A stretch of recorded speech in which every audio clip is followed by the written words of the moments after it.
Depuis 2017, les choses n'ont pas fondamentalement changé. La situation a été multipliée par 10. L'offre est énorme tandis que la demande est faible. Il en résulte un marché turbulent et incertain. De plus, les séquelles des travaux manuels du passé sont apparues et la question de la condition de l'ouvrier est beaucoup plus importante qu'avant et est maintenant essentielle. Il en résulte de nouveaux objectifs afin de répondre à cette problématique. Tout d'abord, une grande personnalisation des produits est fondamentale afin de satisfaire le plus grand nombre de clients. La flexibilité de fabrication et de production est aussi essentielle.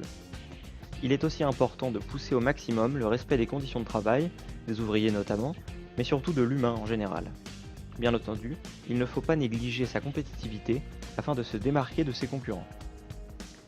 Afin de réaliser ces objectifs, nous avons réuni l'humain avec sa capacité de réflexion, son intelligence et son savoir-faire, et le robot avec sa force et sa capacité à enchaîner les tâches sans jamais se fatiguer, pour créer le Kobo.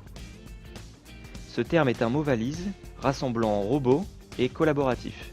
Les ouvriers vont travailler de façon collaborative avec les Kobo qui vont leur permettre de les aider dans leurs tâches. Je vais donc vous présenter mon équipe. Nous avons André, assigné au poste de meulage, Camille au poste d'assemblage, et enfin Eddy, au poste de préparation des commandes. Chacun est aidé d'un Kobo.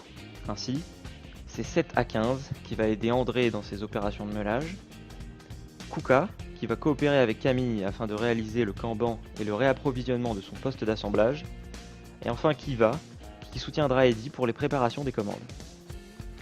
Le Kobo assistant au meulage est un bras 7 axes sur lequel est fixée la meuleuse pesant près de 5 kg. Ainsi, l'ouvrier n'a plus qu'à déplacer le bras afin d'effectuer le meulage et n'a plus à subir le poids important de la meuleuse, ni les vibrations qu'elle génère.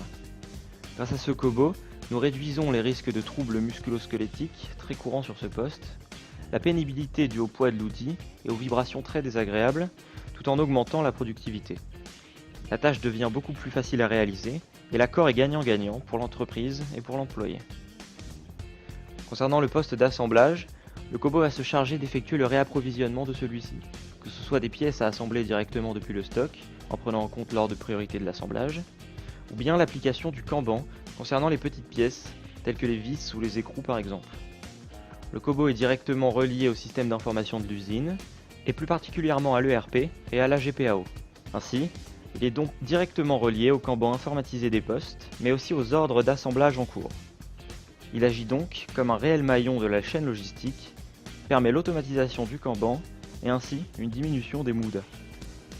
Sur le poste de préparation de commande, ce n'est plus le préparateur qui se déplace au produit, mais l'inverse.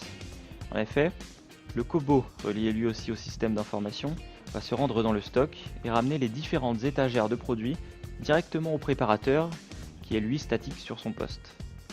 Il n'a plus qu'à prélever les produits nécessaires à la commande, le Kobo se chargeant soit de ramener l'étagère à un autre préparateur, soit d'aller la replacer dans le stock. Ainsi, l'opérateur n'a plus à effectuer de déplacements inutiles, générant de la pénibilité, et à long terme des TMS. Les Kobo, beaucoup plus modulables et facilement programmables que les robots industriels, sont aussi moins chers, moins contraignants et plus souples que ceux-ci. Ils s'intègrent parfaitement dans notre monde où chaque vente est importante et la production à grande échelle plus d'actualité. Enfin, ils accompagnent l'humain dans ses tâches les plus éprouvantes et améliorent leurs conditions de travail. Alors, pourquoi pas les Kobo ? Created using Powtoon.